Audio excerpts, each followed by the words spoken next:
Jiwa Bapak Ibu saudara-saudara, apakah saudara rasakan bahwa jiwamu akan hancur kalau saudara tidak merindukan akan gereja ini? Gereja ini dibangun Bapak Ibu saudara-saudara supaya kita datang untuk berbakti. Gereja ini dibangun bukan supaya kita tinggal di rumah, dan kami bisa menghidupkannya itu di dalam kehidupan kami semua. Dan kami mengambil keputusan agar kami tetap setia mengimani Tuhan Yesus dalam kebenaran sampai Tuhan Yesus datang yang kedua kali. Terima kasih banyak Bapak, dalam nama kuasa Tuhan Yesus Kristus kami berdoa. Amin.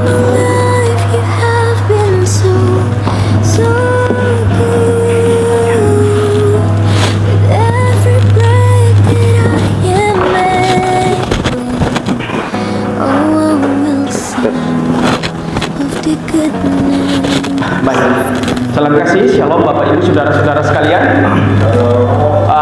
Saya percaya sungguh bahwa segala sesuatu yang direncanakan oleh Tuhan bagi Bapak Ibu saudara-saudara sekalian adalah semua itu mendatangkan kebaikan bagi kita semua, dan tidak ada rancangan kecelakaan yang Tuhan tanamkan atau Tuhan nyatakan bagi Bapak Ibu saudara-saudara semua. Dan kita percaya segala sesuatu yang Tuhan anugerahkan bagi kita adalah baik bagi kehidupan kita semua. Sudah mau setengah 12. Jadi saya akan sampaikan khotbah ini sampai jam 12 baru selesai. Dengan besar harapan khotbah ini akan memberkati Bapak Ibu saudara-saudara sekalian. Satu hal yang perlu saya sampaikan bagi Bapak Ibu adalah khotbah ini adalah untuk diri saya. Khotbah ini adalah untuk diri saya, dan ketika khotbah ini memberkati saya, maka saya akan menyampaikan khotbah ini, firman ini kepada Bapak Ibu semua. Jadi saya harap jangan tersinggung dengan firman yang saya sampaikan. Oleh sebab firman ini saya menegaskan bahwa firman ini saya sampaikan, saya siapkan untuk diri saya, lalu kemudian saya akan bagikan bagi Bapak Ibu saudara-saudara sekalian. Amin. Nah, saya punya judul khotbah pada kesempatan di hari Sabat ini. Saya kasih judul adalah Worship in Spirit and Truth. Jadi ibadah di dalam roh dan kebenaran. Nah, ibadah di dalam roh dan kebenaran, otomatis kita akan memahami sedikit bagaimana ibadah yang baik, ibadah yang benar sesuai dengan petunjuk Alkitab. Jangan salah saudara-saudara. Tuhan Yesus bilang di dalam buku Matius, orang yang terdahulu bisa menjadi yang terbelakang, dan orang yang terbelakang dia bisa menjadi yang terdahulu. Maksudnya apa? Orang yang lahir di dalam kandungan dia sudah menjadi anggota gereja Masih Advent hari ke-7, tapi bisa saja waktu kedatangan Tuhan Yesus yang datang kedua kali, dia tidak ada masuk dalam kerajaan sorga. Dia menjadi orang yang terbelakang. Lalu orang yang baru 10 hari dibaptis menjadi anggota gereja Masih Advent hari ke-7, tiba-tiba dia ada di dalam kerajaan sorga. Yang tadinya dia ada di belakang, tetapi dia berada di depan. Jadi Bapak Ibu saudara-saudaraku yang dikasihi dalam Tuhan kita Yesus Kristus, ada saja hal-hal yang membuat Bapak Ibu saudara-saudara sekalian tidak dapat masuk surga. Berbagai banyak hal, dan salah satu adalah cara penyembahan kita yang salah, sehingga itu bisa menjadi bumerang di dalam rumah tangga Bapak Ibu saudara-saudara dan kita semua. Nah, jadi Bapak Ibu yang dikasihi di dalam Tuhan, saya menyampaikan ini, saya tidak menyinggung siapa-siapa, tapi saya sebagai seorang pendeta, tugas saya adalah menyampaikan yang benar bagi Bapak Ibu saudara-saudara sekalian. Amin. Saudaraku, kenapa tidak pergi ke Gerizim? Nanti saya akan jelaskan tentang Gerizim ini. Bacaan ayat inti kita tadi sudah dibacakan adalah mengenai percakapan antara Yesus bersama dengan seorang perempuan yang asalnya dari Samaria. Saudaraku yang dikasihi dalam nama Tuhan kita Yesus Kristus, di dalam Yohanes 14 ayat ke-19 sampai ayat yang ke-20, kata perempuan itu kepadanya, "Tuhan, nyata sekarang padaku bahwa engkau seorang nabi. Nenek moyang kami menyembah di atas gunung ini, tetapi kamu katakan bahwa Yerusalemlah tempat orang menyembah. Di sini ada dua tempat yang selalu digunakan kebiasaan bagi orang Yahudi maupun orang kafir di dalam penyembahan. Yang pertama adalah Yerusalem sebagai pusat penyembahan bagi orang-orang Yahudi. Lalu Gerizim adalah sebuah tempat yang sering dipakai untuk ibadah bagi orang-orang kafir. Nah, ayat yang ke-21, kata Yesus kepadanya, percayalah kepadaku, hai perempuan, saatnya akan tiba bahwa kamu akan menyembah Bapa bukan di gunung ini dan bukan juga di Yerusalem. Nah, ini adalah, saudara-saudara, ini adalah dua gunung, yaitu Gunung Gerizim dan Gunung Ebal. Nah, gunung yang dimaksudkan oleh perempuan melalui percakapan dengan Yesus, gunung yang dia dimaksudkan, yang dia bilang ini adalah Gunung Gerizim. Gunung Gerizim ini adalah tempat di mana pusat penyembahan bagi orang-orang kafir. Nah, di antara Gunung Gerizim ini, di sampingnya juga ada Gunung Ebal. Nah, saya belum pernah pergi ke Israel, tapi saya punya dosen itu, ada beberapa yang sering mereka ke Israel. Biasanya 5 tahun sekali mereka harus ke Israel. Ada istilah sabatikal itu. Jadi mereka harus ke Israel untuk belajar. Lalu dulu saya punya mantan dekan itu namanya Serwauran. Dia waktu dikirim ke Israel untuk belajar lebih mendalam. Lalu dia menjelaskan tentang Gunung Gerizim dan Gunung Ebal ini. Nah, jadi saudara-saudara, gunung yang dimaksudkan oleh wanita ini yang dia sampaikan kepada Yesus adalah Gunung Gerizim. Lalu Tuhan katakan bahwa saat ini engkau akan tidak beribadah di Gunung Gerizim atau engkau tidak beribadah di Yerusalem. Apa maksud Tuhan bagi perempuan ini? Nah, saudaraku, gunung apa yang Yesus maksudkan? Nah, Gunung Gerizim ini yang tadi disampaikan oleh wanita ini adalah salah satu gunung tertinggi di Palestina Tengah. Ya, ini dia punya ukurannya. Kalau Bapak Ibu nggak percaya, cari aja di Mr. Google ya. Nah, ini gunung ini dia berhadapan dengan Gunung Ebal. Jadi dia berhadapan dengan Gunung Ebal di utara kota Shechem, di bawah agak timur. Nah, gunung ini adalah gunung tandus, tetapi tahun 1920 pemerintah Inggris menanam pohon di lereng gunung ini. Kan dulu kan Israel itu kan di bawah pemerintahan daripada Inggris kan. Inggris yang dulu kuasai itu Israel. Tentu nanti pada saat gerakan Zionis baru Inggris menyerahkan Israel sepenuhnya ke tangan orang-orang Yahudi. Jadi waktu di zaman ini tahun 1920 mereka menanam pohon karena dulu Gunung Gerizim ini adalah gunung yang sangat tandus. Nah, setelah menyeberangi sungai Yordan, Musa diberi petunjuk oleh Tuhan untuk naik ke Gunung Gerizim ini. Nah, di Gunung Gerizim ini ada 6 suku, yaitu Simon, Lewi, Judah, Isakar, Yosef, dan Benjamin. 6 suku ini berdiri di atas gunung ini dan mengumandangkan berkat bagi mereka yang memelihara hukum Allah. Dalam Ulangan 11 ayat ke-29, 27, ayat ke-12 dan 13. Nah, ternyata Gunung Gerizim ini juga adalah tempat di mana ketika Tuhan memerintahkan 6 suku untuk menyampaikan doa berkat.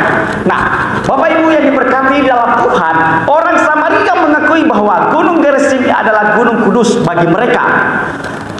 Karena di atas dibangun sebuah kuil penyembahan setelah orang Yahudi kembali dari penawanan di Babylon. Jadi pada saat orang Israel ada di Babylon, lalu gunung ini dibangun sebuah kuil sebagai tempat penyembahan bagi orang-orang kafir.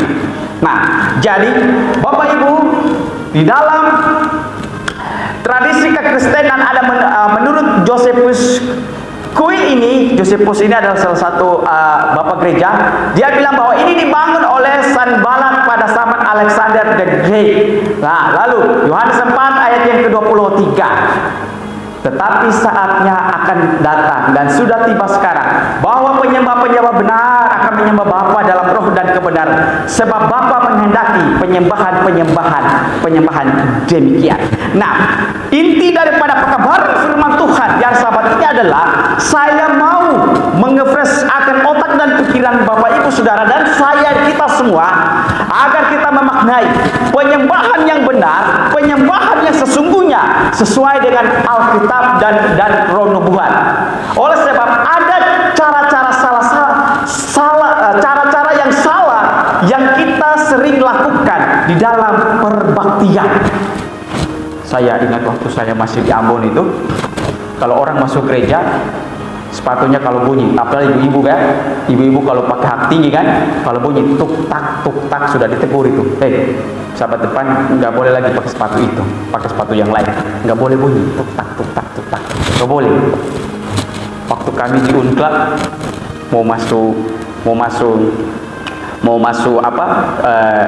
masuk di dalam gereja Pionir Chapel, nggak tahu pendeta Henry dulu sitting arrangement-nya di mana. Kalau saya selalu di Pionir Chapel. Pernah di bahasa Inggris, tapi saya mengeluh saya nggak bisa bahasa Inggris, jadi saya minta dipindahkan. Kalau sudah menyanyi lagu berdiam, kalau ada yang terlambat jangan dulu masuk. Nanti sudah selesai nyanyi baru masuk. Nah, itu cara etika kesopanan di dalam beribadah. Nah, apa arti menyembah dalam roh dan kebenaran? Worship and spirit and truth. Beribadah di dalam roh dan dalam kebenaran. Apa ciri-ciri di dalam penyembahan itu? Nah, saudaraku, karakteristik of true worship, karakter di dalam penyembahan. Karakter di dalam penyembahan itu ada berbagai macam yang akan saya sampaikan bagi Bapak Ibu Saudara-saudara sekalian. Yang pertama, karakter dalam beribadah itu adalah worship must be based on the Bible. Jadi worship atau ibadah itu berdasarkan Alkitab. Tanamkan di dalam pikiran Bapak Ibu Saudara-saudara sekalian bahwa ibadah yang kita lakukan bukan ibadah bukan seperti ibadah yang dilakukan kebiasaan setiap hari. Tetapi yang Yesus mau ajarkan adalah ibadah worship itu yang harus ditanamkan di dalam otak kita adalah ibadah itu harus berdasarkan dengan Alkitab. Dan itu kalau dilakukan dengan Alkitab, maka segala sesuatu yang kita lakukan di dalam penyembahan itu Tuhan akan terima ibadah kita. Bukan didasarkan atas pendeta. Worship atau ibadah itu bukan berdasarkan pendeta, sahabat, dan keluarga. Jangan berbakti hanya karena pendeta, teman, saudara, atau peraturan atau rutinitas. Harus dilakukan berdasarkan Alkitab yang merupakan petunjuk bagi kehidupan Bapak Ibu Saudara-saudara sekalian. Nah, kalau kita baca dalam 2 Timotius 3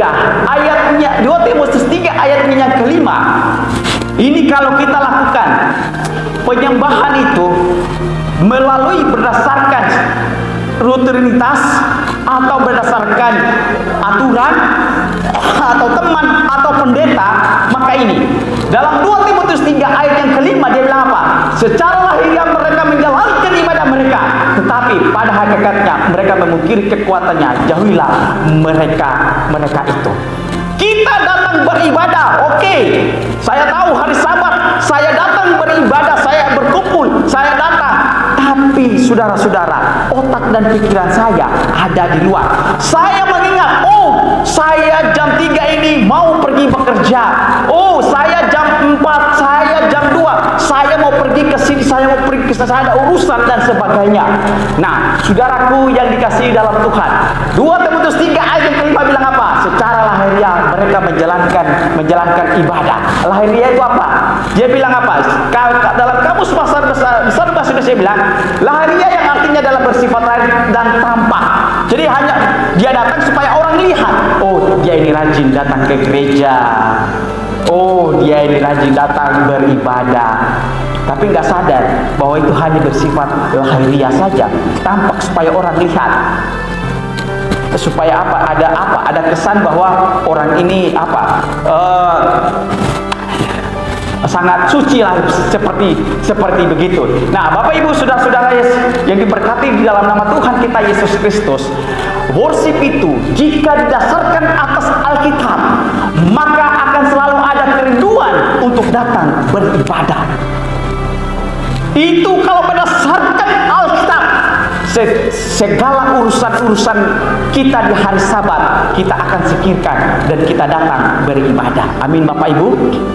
Kalau itu berdasarkan Alkitab, walaupun ada gangguan, ada hal-hal yang bersifat duniawi, kita bisa singkirkan itu, lalu kita datang beribadah.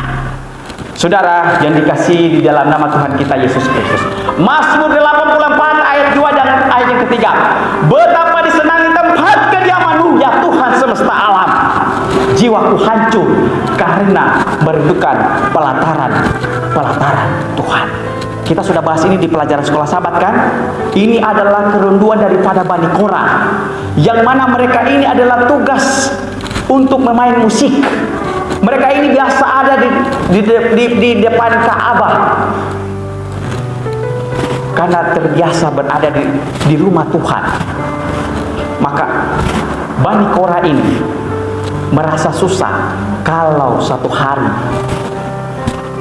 berseribu hari di tempat lain daripada satu hari di rumah Tuhan. Jiwa Bapak Ibu saudara-saudara, apakah saudara rasakan bahwa jiwa mau akan hancur kalau saudara tidak merindukan akan gereja ini? Gereja ini dibangun Bapak Ibu saudara-saudara supaya kita datang untuk berbakti. Gereja ini dibangun bukan supaya kita tinggal di rumah. Waktu membangun sudah pasti semua orang pada berpuasa, semua orang sudah berdoa, kasih jalan proposal ke sana kemari dan sebagainya. Serta sudah dibangun, sudah jadi. Saya ada punya fotonya ini, gereja ini sudah dibangun, semua pastori semua bagus. Oh, kok tiba-tiba sahabat pertama full, sahabat kedua sudah mulai kosong, sahabat ketiga sudah mulai kosong. Bapak Ibu saudara-saudaraku, mari kita tanamkan dalam diri kita bahwa gereja di hari Sabat itu adalah kerinduan terbesar dalam kehidupan Bapak Ibu saudara-saudara sekalian. Kita tidak tahu kapan kita akan mengakhiri kehidupan kita di atas muka bumi ini. Makanya sebelum itu hari itu akan tiba, saudara dan saya harus senantiasa bergaul akrab dengan Tuhan. Orang yang bergaul akrab dengan Tuhan, dia tidak akan pernah melupakan hari Sabat. Orang yang setia dekat dengan Tuhan, hari Sabat dia akan rela meninggalkan hal-hal duniawi, lalu dia datang ke gereja untuk berbakti, beribadah, menyembah, memuliakan nama Tuhan.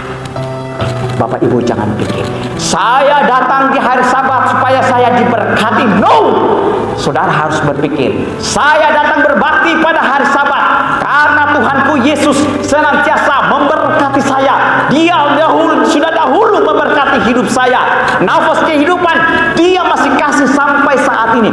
Maka dengan sukacita dan bahagia saya harus datang ke gereja untuk beribadah. Ada kerinduan besar. Oh Tuhan, jiwaku hancur kalau saya tidak datang ke gereja. Bapak Ibu saudara-saudaraku sekalian, di dalam nama Tuhan kita Yesus Kristus, waktu saya masih di Protestan, saya tidak pernah absen di dalam beribadah. Sampai teman-teman saya bilang, ini orang cocok jadi pendeta. Saya sekolah di sekolah negeri. Jadi di sekolah negeri itu ada hari khusus, hari Kamis, kami selalu ada ibadah juga. Waktu ibadah mereka selalu bilang ada indik yang pimpin ibadah. Jadi kalau di Protestan itu kita pimpin ibadah tuh secara liturgi dari awal sampai akhir saya yang pimpin. Jadi saya pimpin itu ibadah. Saya bawa firman, saya khotbah. Guru agama saya sampai tercengang karena saya berkhotbah. Sudah terbiasa kebiasaan untuk selalu senantiasa masuk ibadah. Dan pada saat menjadi anggota gereja Masyarakat Tuhan ke-7, saya tidak pernah absen untuk masuk gereja. Walaupun saya baru pertama kali dibaptis, saya beribadah dari awal sampai akhir.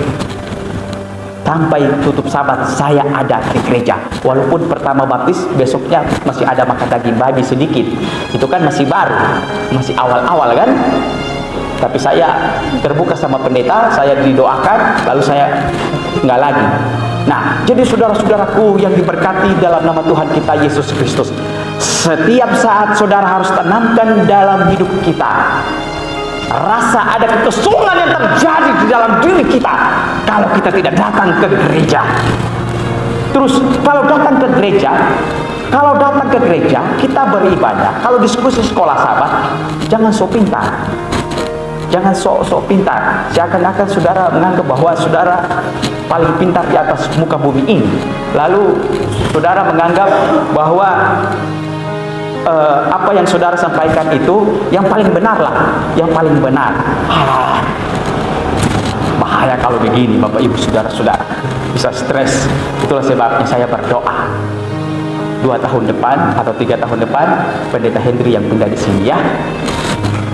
Sudah 3 pendeta yang datang di Bojonegoro ini. 1, pendeta Adriano Nesi, yang kedua pendeta pendeta muda Yakob Baitanu, dan yang ketiga pendeta Hendri. Jadi saya feeling antara mereka bertiga ini siapa yang nantinya suatu saat pindah di sini, Tuban dan Bojonegoro. Saya sudah stres.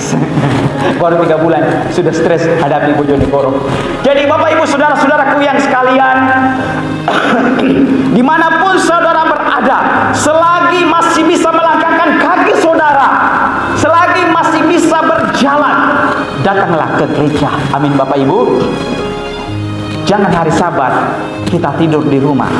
Jangan hari Sabat. Ini sudah tidak ada corona Bapak Ibu saudara-saudara. Tanya pendeta Hendri, kita dulu waktu di distrik Madiun, corona kami tetap beribadah. Beliau di Caruban Saradan tetap ibadah. Kami di Ngawi tetap ibadah. Semuanya tetap ibadah, tapi sehat-sehat sampai sekarang ini. Sudah tidak ada corona, jadi tidak ada alasan lagi untuk tidak datang ke gereja. Bapak Ibu yang diberkati dalam nama Tuhan kita Yesus Kristus. Mazmur 122 ayat yang pertama, nyanyian Syiar Daud. Aku bersukacita ketika dikatakan orang kepadaku, mari kita pergi ke rumah Tuhan. Oh haleluya Bapak Ibu, ada sukacita kalau kita datang ke rumah Tuhan, karena di rumah Tuhan itulah tempat di mana kita bersekutu, beribadah. Karena di rumah Tuhan itulah tempat di mana kita ada penyesalan besar atas dosa-dosa kita, maka Tuhan akan mengampuni Bapak Ibu saudara-saudara.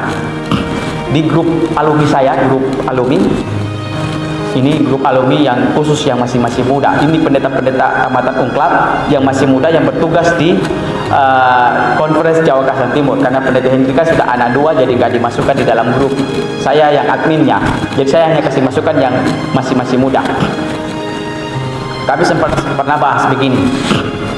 Kami bahas kenapa itu orang sebelum kejadian Daud, orang yang berbuat salah itu dihukuman mati. Daud, dia berbuat salah. Kenapa dia tidak dihukum mati? Ada saya punya teman, dia namanya pendeta muda Yakob. Dia jawab begini. Orang yang hidup sebelum Daud ketika berbuat dosa, mereka tidak mau mengambil kesempatan untuk bertobat, sehingga hukuman mati untuk mereka. Tapi Daud, ketika dia berbuat dosa, Tuhan memberikan kesempatan bagi dia untuk memohon ampun. Dia ambil kesempatan itu dengan baik. Bapak Ibu, kita ini semua jatuh di dalam dosa. Kita semua berbuat dosa, dan Tuhan selalu kasih kesempatan bagi kita untuk apa? Untuk bertobat. Daud, dia berbuat dosa, dia berdoa sampai apa? Sampai menangis berturut sampai menangis. Nah, kita datang ke gereja, kita berdoa dengan umat satu dengan yang lain, bersekutu satu dengan yang lain. Jangan sampai kita berpikir, saya tidak mau ke gereja karena ada Pak Iwan. Saya tidak mau ke gereja karena ada Pak Nugroho. Saya tidak mau ke gereja karena ada siapa lagi, saya tidak tahu. Jadi Bapak Ibu yang kekasih dalam nama Tuhan kita Yesus Kristus, harus ada sukacita ketika orang mengajak atau ketika pendeta mengajak saudara untuk datang ke rumah Tuhan. Jangan sampai saya bilang, besok kita ke gereja ya. Aduh Pak Pendeta, saya ada urusan ini, saya ada urusan ini, saya ada urusan ini. Oh, saudara-saudara, coba belajar daripada orang Kristen mula-mula, murid-murid yang pertama itu.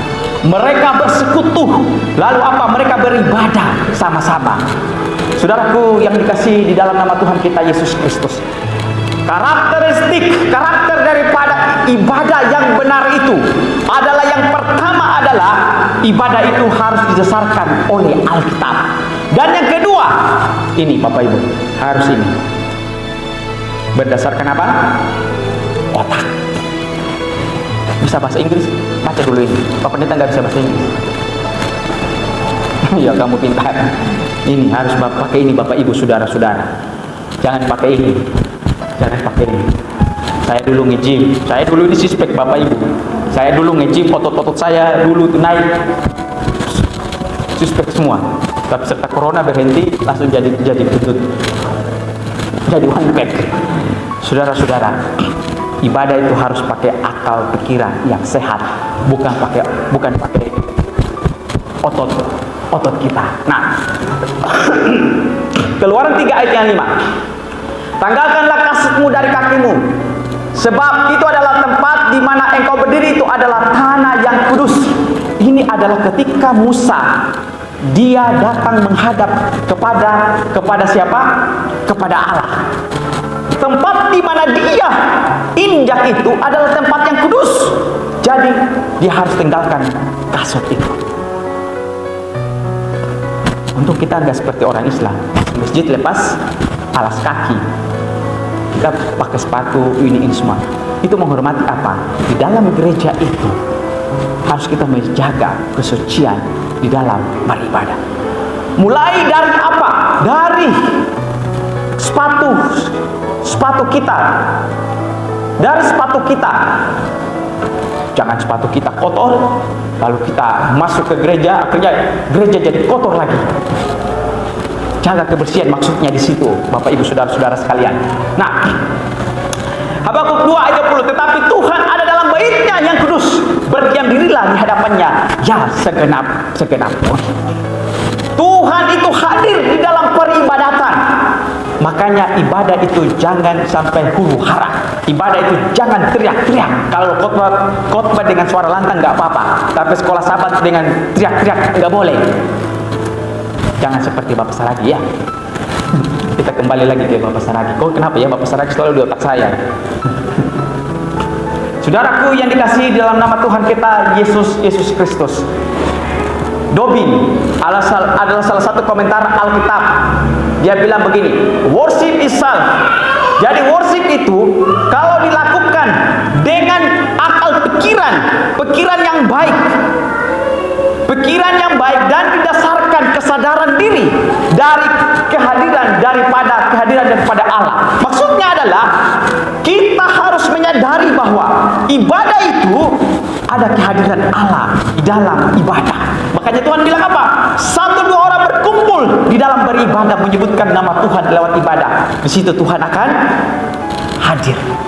Tuhan hadir dalam setiap perbaktian. Bapak Ibu, saudara-saudaraku, ibadah yang saudara dan saya laksanakan harus bersifat kesadaran diri. Karena kita percaya ada kehadiran Allah di dalam ibadah. Bapak Ibu yang diberkati dalam nama Tuhan kita Yesus Kristus, hamba Tuhan Ellen G. White mengatakan dalam Testimony for the Church halaman 492, dia bilang begini, bila orang-orang yang berbakti memasuki tempat perkumpulan, mereka harus berbuat demikian dengan penuh kesopanan. Pergi ke tempat duduk dengan tenang, percakapan yang biasa, berbisik-bisik tertawa hendaknya jangan diperkenankan dalam rumah perbaktian. Ini bukan saya yang bilang Bapak Ibu, Ellen G. White yang bilang. Ingat itu Bapak Ibu, Ellen G. White yang mengatakan bagi Bapak Ibu saudara-saudara dan saya dan kita semua, ingat loh, dalam ibadah percakapan, di dalam ibadah percakapan yang biasa atau berbisik-bisik tertawa hendaknya jangan diperkenankan dalam rumah perbaktian. Ibadah itu harus Bapak Ibu sudah pernah masuk di gereja Katolik? Ada yang sudah pernah? Bagaimana ibadah mereka? Jarum kalau jatuh bisa kita dengar. Khusyuk. Ya kan? Saya pernah melayani di satu gereja Advent, bukan di sini, bukan di Jawa, di wilayah timur. Ributnya minta ampun. Suaranya besar-besar. Bagaimana ini? Ini ibadah atau ini lagi di pasar? Saudara-saudara, ibadah itu harus dengan apa? Sukacita. Harus dengan khusyuk. Harus dengan khusyuk. Nah, saudara-saudaraku yang diberkati dalam nama Tuhan, Ellen G. White bilang dalam Testimony for Jesus halaman 608, dia bilang, "Brother, unless you educate yourself to respect the place of devotion." Jadi Bapak Ibu dia bilang begini, saudara-saudara, Bapak Ibu, saudara-saudara sekalian, kecuali kalau Anda dan saya mendidik diri kita di dalam menghormati tempat ibadah. Kalau kita tidak menghormati tempat ibadah, you will receive no blessing from God. Kalau saudara dan saya tidak mendidik diri kita untuk menghormati tempat ibadah, kalau saudara tidak mendidik diri Bapak Ibu saudara-saudara untuk menghormati di dalam peribadatan, apa dia bilang ini? Ellen G. White dia bilang, ya, bukan saya Bapak Ibu ya. Apa? Ada yang bisa baca? Tugas baca. Ini 1, 2, 3. No blessing from God. Tidak dapat berkat dari Tuhan kalau kita tidak mendidik diri kita untuk apa? Menghormati tempat ibadah, respect place ini tempat ibadah. Jadi Bapak Ibu saudara-saudaraku yang dikasih dalam nama Tuhan, ini semuanya mengajarkan kepada kita untuk apa? Selalu punya kerinduan datang dalam beribadah dan punya rasa hormat, kagum kepada Tuhan. Yang ketiga, karakteristik di dalam ibadah yang benar, karakteristik of true worship. Yang ketiga adalah personal diri kita, Bapak Ibu saudara-saudara sekalian. Worship itu adalah hubungan pribadi dengan Allah. Jadi tidak bisa diwakilkan kepada orang lain, orang tua, kakak, adik, saudara, dan teman-teman. Jadi begini prinsipnya, begini. Saya mau terangkan kepada Bapak Ibu. Saya kasih contoh saja. Ini cuma contoh ya. Keluarga Pak Nugroho di rumah hari Sabat, Pak Nugroho sama ibu tidak mau datang ke gereja. Lalu bilang, oh anak-anak saja ke gereja. Anak-anak sudah mewakili orang tua untuk datang ke gereja. Itu salah Bapak Ibu saudara-saudara. Ibadah itu tidak ada perwakilan. Kenapa? Ini Patriarch and Prophets halaman 354 dia bilang begini, orang berdosa itu sendiri yang bawa korban ke Ka'bah, dia sendiri yang tumpangkan tangan ke atas hewan kurban, dan ia sendiri yang sembelih. Saya mau bertanya, yang berdosanya Pak Nugroho atau anak-anaknya? Tidak bisa mewakili. Kalau saudara dan saya merasa diri bahwa kita ini adalah orang berdosa, maka datang ke gereja. Amin Bapak Ibu? Amin saudara-saudara? Jangan tidur dulu, belum jam 12. Saudaraku, kita semua harus menyadari bahwa kita ini adalah orang berdosa yang mau datang ke gereja. Nah, dan yang ketiga, karakteristik daripada ibadah yang benar itu adalah apa? Dengan kerohanian dan ikhlas, tanpa ada paksaan. Makanya Bani Korah itu mengatakan bahwa mereka punya kerinduan besar untuk datang ke rumah Tuhan. Jadi Bapak Ibu saudara-saudaraku, worship in spirit and truth, ibadah di dalam roh dan kebenaran. Yohanes 4 ayat ke-23. Tetapi saatnya akan datang dan sudah tiba sekarang bahwa penyembah-penyembah benar akan menyembah Bapa dalam roh dan kebenaran. Sebab Bapa menghendaki penyembah-penyembah demikian. Allah di sorga dia menghendaki cara penyembahan kita yang benar. Bapak Ibu saudara-saudara sekalian, dia tidak mau cara penyembahan yang salah daripada kita.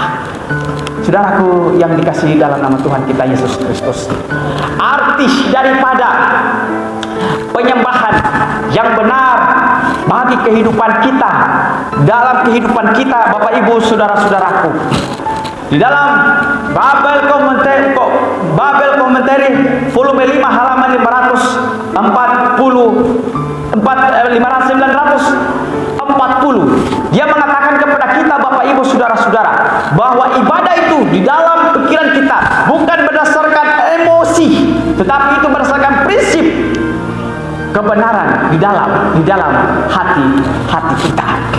Saudaraku yang kekasih di dalam Tuhan kita Yesus Kristus, mereka yang beribadah harus dari kedalaman hati, bukan secara ritual atau formalitas, dari kesadaran diri, dari hati kita. Saudara-saudaraku yang diberkati di dalam nama Tuhan kita Yesus Kristus, segala ketulusan hati dengan sepenuh akal budi menerapkan prinsip-prinsip kebenaran dalam hati.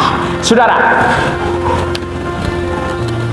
harus dengan hati kita kesadaran untuk mau menyembah dan memuliakan nama Allah, memuliakan nama Allah. Karakter yang keempat adalah gunakan akal. Dalam beribadah Bapak Ibu, kita harus gunakan akal kita. Ini jangan terlambat kehilangan sebagian berkat. Kita ibadahnya mulai jam berapa Bapak Ibu? Jam 9. Berarti jam 9 kita sudah ada di gereja. Saya perhatikan gereja-gereja Protestan yang ada di Jawa ini, mereka nggak pakai lonceng. Tapi kami di Ambon, di Maluku, waktu saya masih Protestan ya, kita itu pakai lonceng. Jadi lonceng itu 3 kali. Satu kali itu bisa sampai 5 kali, 10 kali. Terus bagian kedua bisa 5 kali sampai 10 kali. Bagian ketiga itu bisa 5 kali sampai 10 kali. Nah, lonceng pertama itu menanda bahwa kami harus semua sudah siap-siap. Lonceng kedua semua sudah ada masuk dalam gereja. Lonceng ketiga semua sudah mulai beribadah. Jadi nggak ada orang yang terlambat. Kalau Bapak Ibu datang terlambat, mendingan pulang. Karena Bapak Ibu datang terlambat, semua mata memandang melihat Bapak Ibu. Kalau semua mata lihat kita, malu nggak? Malu. Jadi nggak ada orang yang terlambat datang beribadah. Masih saja orang Advent datang ke gereja masih terlambat. Bahkan ada datang di saat jam khotbah. Wow, datang ibadah jam khotbah. Mau dapat apa itu di jam khotbah itu? Datang terlambat, kehilangan sebagian berkat. Datang full, tepat waktu dari awal sampai akhir, berkat melimpah atas kehidupan Bapak Ibu Saudara-saudara. Datang berbakti adalah untuk mendengar suara Tuhan, bukan menilai pembicara. Waktu untuk menilai pengkhotbah bukan di jam khotbah, tetapi di kelas speech. Ada ini orang Advent ini saking terlalu pintarnya, sampai ketika pendeta khotbah suka bilang, ini salah lo.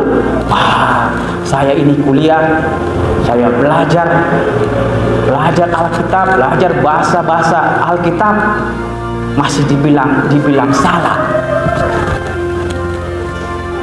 Saudaraku, khotbah itu adalah untuk bisa menguat iman kita, bisa menegur dosa kita.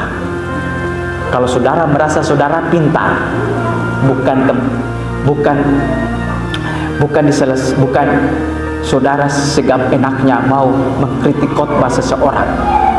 Saya pernah tugas di satu tempat di Jawa Timur ini, saya nggak mau bilang tempatnya. Saya pernah khotbah tentang Abraham. Saya pakai ronobuah, saya pakai bahasa Alkitab. Ada satu orang nggak terima. Terus saya ajak, mari kita berdiskusi, apa yang Bapak yang nggak suka dengan apa yang saya sampaikan. Jadi, saudara-saudaraku yang dikasihi dalam nama Tuhan kita Yesus Kristus, kita jangan terlalu menganggap bahwa kita ini terlalu pintar sehingga orang berkhotbah langsung saudara menilai ini. Saudaraku yang dikasihi dalam nama Tuhan kita Yesus Kristus, khotbah itu pada saat disampaikan bukan untuk kita membicarakan khotbah itu, karena itu bukanlah di tempat saat kita berada di mimbar untuk membicarakan khotbah seseorang. Bukan bicara kekurangan orang lain. Ini saya tidak bicara kekurangan Bapak Ibu saudara-saudara ya, tapi saya bicara kekurangan saya. Saya tidak membicarakan kekurangan Bapak Ibu saudara-saudara.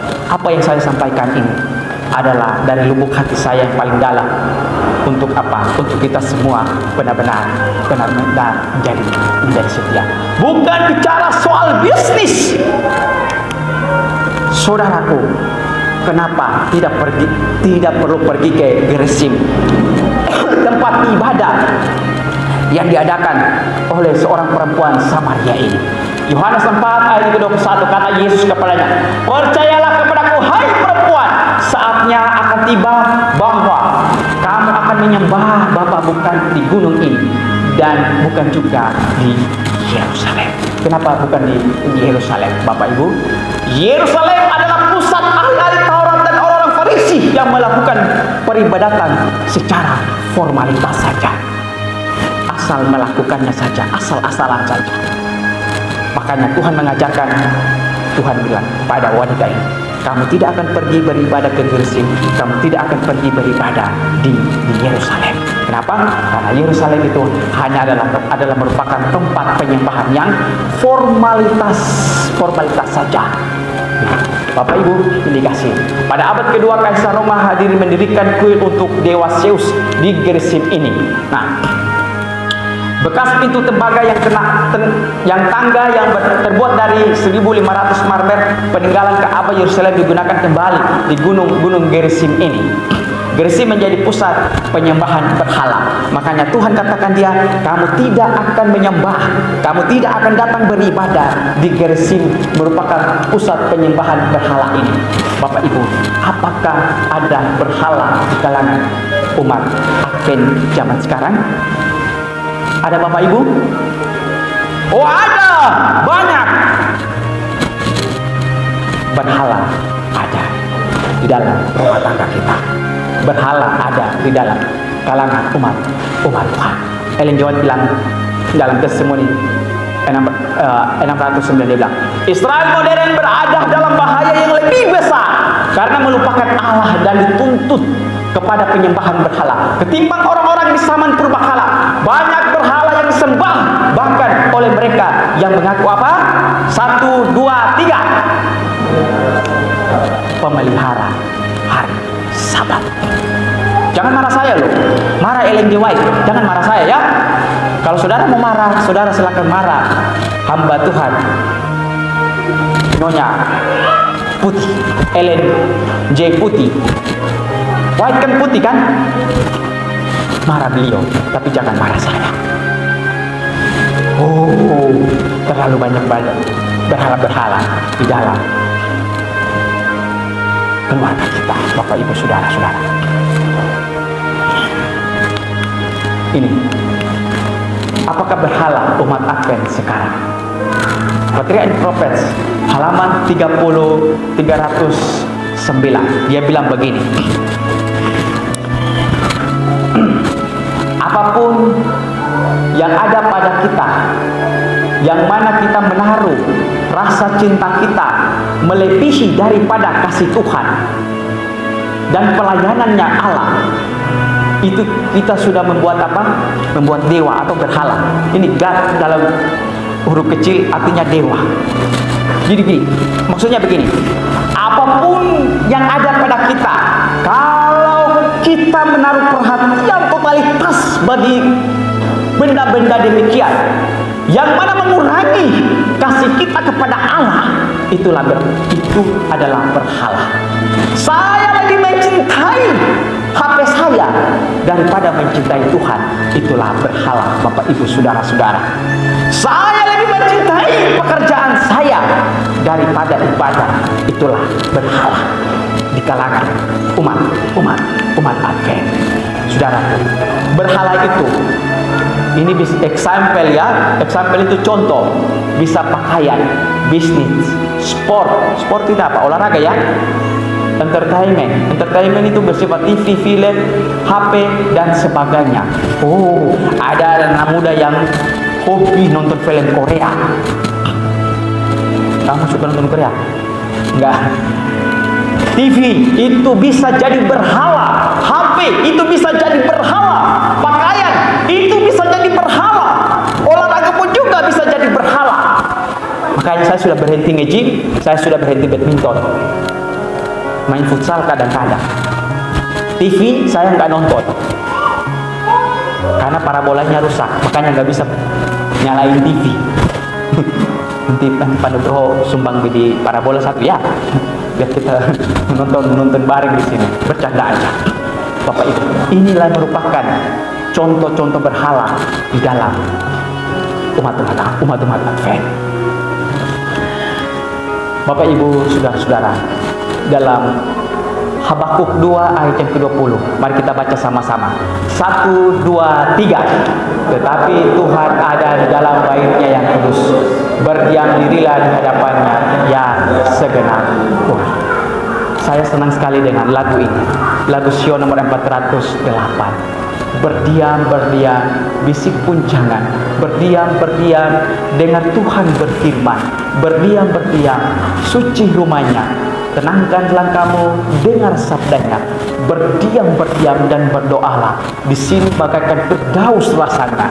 Berdiam, terima berkatnya. Berdiam dan tunggu sabda Allah. Berjalan perlahan, Tuhanmu hadir. Saudara-saudara, mari kita memiliki rasa cinta hormat di dalam beribadah. Ibadah itu harus berdasarkan, yang pertama apa? Allah kita. Dan yang kedua adalah apa? Pikiran kita. Dan yang ketiga apa? Diri kita yang memiliki rasa cinta untuk datang beribadah. Yang berikut adalah apa? Hormat. Rasa hormat. Jadi Bapak Ibu saudara-saudara, mari tanamkan ini dalam kehidupan kita. Ketika kita melakukannya ini, maka berkat Tuhan akan senantiasa menjadi bagian Bapak Ibu saudara-saudara sekalian. Biarlah firman ini akan memberkati Bapak Ibu dan menolong kehidupan kita. Saya bawa dalam nama kuasa Tuhan Yesus. Haleluya. Amin.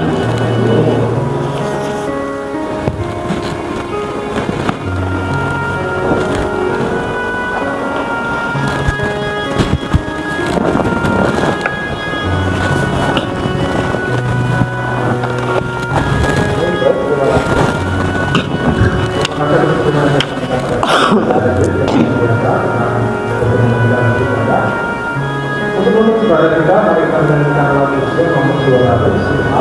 Kita akan berdiri. Lagu Usia nomor 200, kita akan berdiri.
yang suci Tuhan.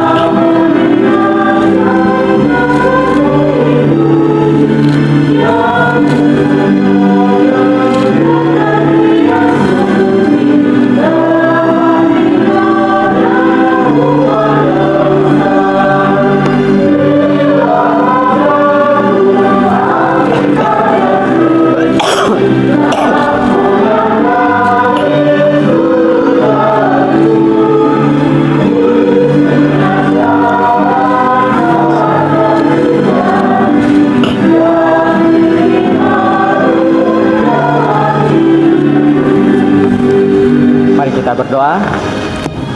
Bapa kami di sorga, Bapa dalam nama kuasa Tuhan Yesus, terima kasih oleh sebab ketika kami beribadah dari jam 9 sampai jam 12 ini, kami percaya bahwa Tuhan memberkati ibadah kami. Tuhan akan menyediakan berbagai macam berkat-berkat-Mu limpah dan tercurah atas kehidupan kami, atas anggota-anggota jemaat Tuban yang terkasih ini. Bapa, biarlah Engkau meteraikan akan firman-Mu ini agar menjadi berkat bagi kami semua. Biarlah firman-Mu ini, firman-Mu yang disampaikan ini akan menjadi patokan di dalam kehidupan kami. Tuhan terlalu mengasihi kami sehingga Tuhan bisa menegur kami dengan firman-Mu, dengan tujuan bukan untuk membenci umat-umat-Mu, tetapi untuk membawa umat-umat-Mu lebih dekat dengan Tuhan di dalam roh dan kebenaran melalui ibadah. Bapa, dalam nama kuasa Tuhan Yesus, pada saat umat-umat-Mu akan pulang, izinkanlah mereka menerima berkat Tuhan pada saat mereka pulang. Tuhan memberkati engkau dan melindungi engkau. Tuhan menyinari engkau dengan wajahnya dan memberi engkau kasih karunia. Tuhan menghadapkan wajahnya kepadamu dan memberi engkau damai sejahtera. Anugerah dan kasih karunia Tuhan Yesus Kristus tinggal menyertai Bapak Ibu saudara-saudara jemaat Tuban mulai dari hari ini terus kekal sampai Maranatha, dalam nama Tuhan Yesus Kristus. Amin.